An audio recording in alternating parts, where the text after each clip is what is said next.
All right, Shalom, call Allah Yahweh, Bahashem, Yahweh Shai, Bahashem Rakakwadash. Double honors to the apostles and elders of Great Millstone. This video is going to be Esau. Why are you so angry at Jacob? I'm doing this video just because if you pay attention, just in the earth, Esau likes to paint the narrative of them being so innocent and play the victim and blame everything on Jacob, on Israelites, such as, basically trying to state that you're the problem of what's going on in the earth. When in fact, Esau, you're the problem. You're the one in rulership. You're the one in control of the earth. You're the one that's messing up everything. So I just want to go into some of the characteristics and some of the things that they've done, and then gotta go into why they are angry at Jacob. I want to start off in Psalms chapter 10, verse 1. Why standest thou afar off, O Lord? Why hidest thou thyself in times of trouble? The wicked, now in Malachi, the wicked is known as, or Esau, Edom is known as the wicked, or the border of wickedness. The wicked in his pride doeth persecute the poor. Let them be taken in the devices that they have imagined. For the wicked boasteth of his heart's desire, and blesseth the covetousness whom the Lord abhorreth. The wicked through the pride of his countenance will not seek after God. God is not at all Salaki. God is not in all his thoughts. His ways are always grievous. And that's very true. Because everything he puts on us is grievous unto you, man. It's hardship. It's double straits. Thy judgments are far above out of his sight. As for all his enemies, he puffeth at them. He has said in his heart, I shall not be moved. That's the pride of Esau. For I shall never be in adversity. His mouth is full of cursing, deceit, and fraud. Under his tongue is mischief and vanity. He sitteth in the lurking places of the villages. In the secret places doeth he murder the innocent. His eyes are privily against the poor. And the elect, the hopeful elect, are gonna be poor in spirit, because it's blessed are the meek, and blessed are the poor in spirit, for theirs is the kingdom of heaven. And they are constantly against the poor, especially in spirit. He lieth in wait secretly as a lion in his den. He lieth in wait to catch the poor. There he goes again. He doeth catch the poor when he draweth him into his net. He croucheth and humbleth himself, that the poor may fall by his strong ones. Now I'm going to catch this one here. This is Isaiah 49:11. It's their pride and some of the things that they did here too. Their inward thought is that their houses shall continue forever, and their dwelling places to all generations. Like I said, they don't believe that they can be taken down. They literally do believe that they're invincible. Like nothing can stop them. They will always have the power. They talk about plans in 2030, 2040, 2050. That's how you know their inward thought is that their houses shall continue forever, and dwell in places to all generations. They call their lands after their own names. And they took our land of Israel and even America, and even Ham, the land of Ham. They call it Africa. They call it after Leo Scipio Africanus. They call it America after Amerigo Vespucci. Whenever they conquer a people, anybody, whenever they conquer them, they change their names and change their land and then pose after themselves.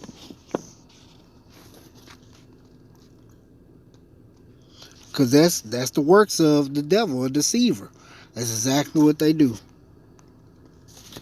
This is Isaiah 55:21. The words of his mouth were smoother than butter, but war was in his heart.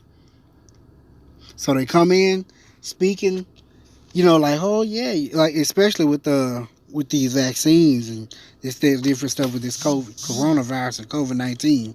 So they come in, well, if we working on a vaccine, to give to the public, because we got to put an end to this. We gotta bail out these businesses and get everybody back on their feet with the stimulus packages and all that stuff.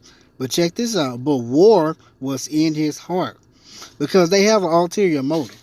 They have a plan of domination and control, especially with what's going on now. They ultimately want that RFID microchip, their mark of the beast. His words were softer than oil, yet were they drawn swords.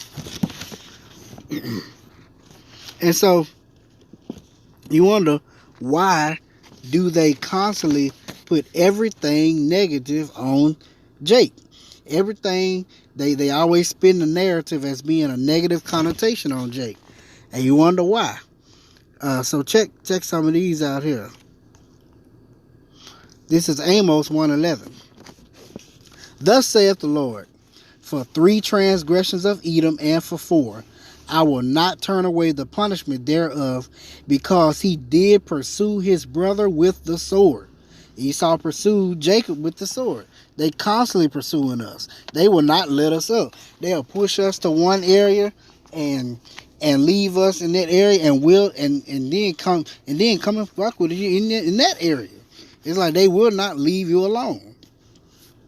And did cast off all pity, and his anger did tear perpetually, and he kept his wrath forever. Let's look at that word perpetual.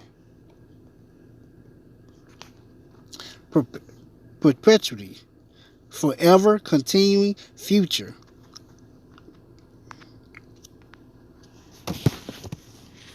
All right, so I mean that perpetual is gonna continue forever. Let's go to Ezekiel chapter 35.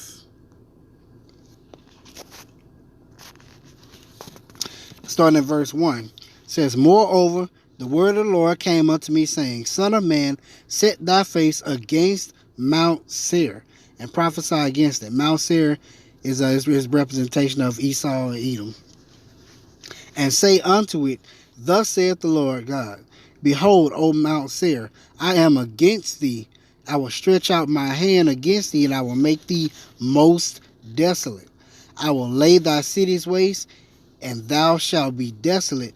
Thou shalt know that I am the Lord. But check this out.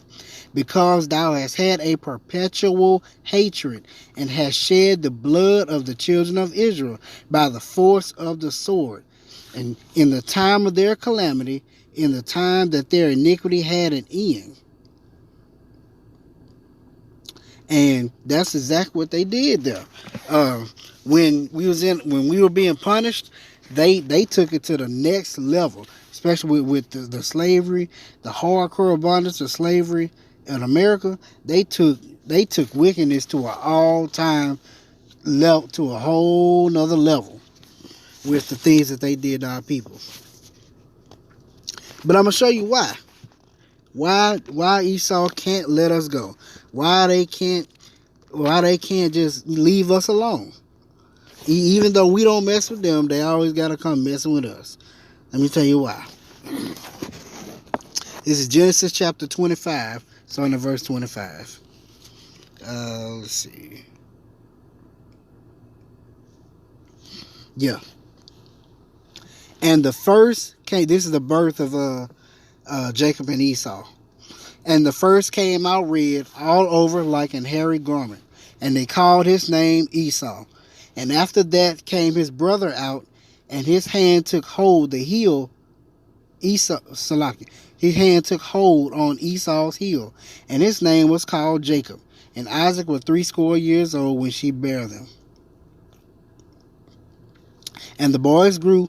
Esau was a cunning hunter, a man of the field, and Jacob was a plain man dwelling in tents. And Isaac loved Esau because he did eat his venison, but Rebekah loved Jacob. Jacob, and Jacob sowed pottage, and Esau came from the field, and he was faint. And Esau said to Jacob, "Feed me, I pray thee, with the same red pottage, for I am faint." Therefore was his name called Edom, meaning wasted away is he. Esau Edom. And Jacob said, "Sell me this day thy birthright." See, Jacob knew the importance of the birthright because he was the second born. Esau was the firstborn, and according to birthright, the eldest son of the firstborn is the one that got the inheritance of everything. And Esau said, "Behold, I am at the point to die, and what profit shall this birthright do to me?" So Esau didn't even care about his birthright.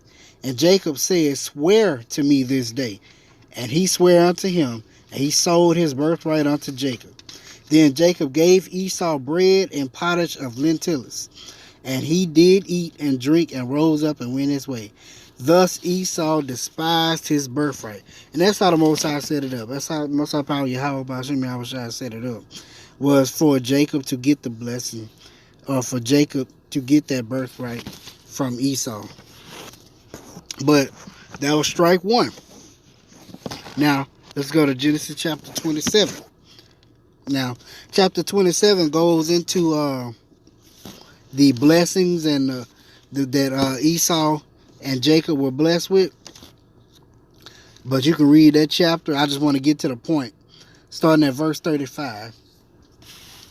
It goes into, how Isaac gave Esau a blessing, or was supposed to give Esau a blessing, and Jacob came and supplanted and supplanted, opposed as Esau and everything. Like I said, you can read that, but the focal point I want to get, starting at verse 35. And he said, "Thy brother came subtly, and have taken away thy blessing. And he said, Is not he rightly named Jacob?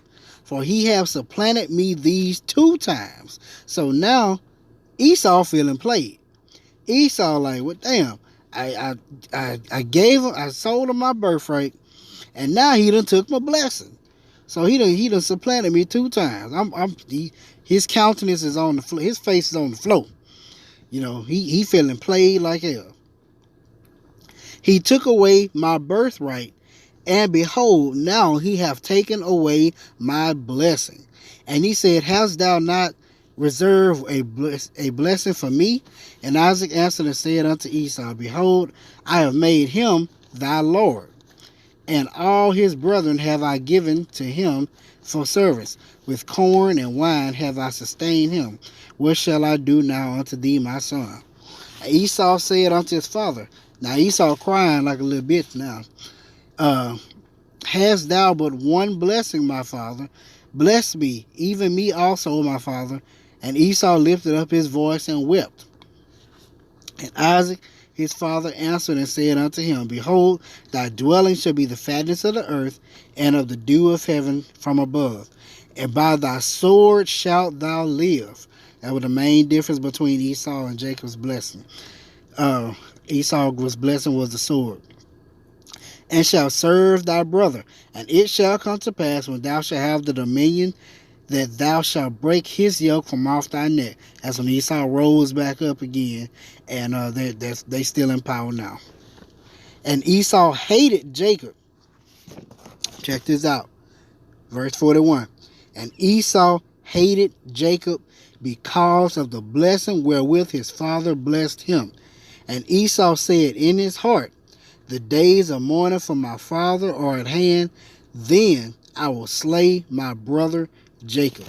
So from that time on, Esau has had a perpetual hatred to slay Jacob, to kill Jacob, to never let him rest, because he felt played by being supplanted twice. He felt like Jacob stole his birthright and his blessing. So that's why Esau is mad. Esau angry at Jacob because he got played. For one, Esau couldn't wait to eat. He couldn't just fast for a period, for a little bit till the food was ready. And then two, it was just set up. The Most High set it up for Jacob to get the blessing of the elder son. So that's why Esau is angry at Jacob. So hope you edified. Shalom.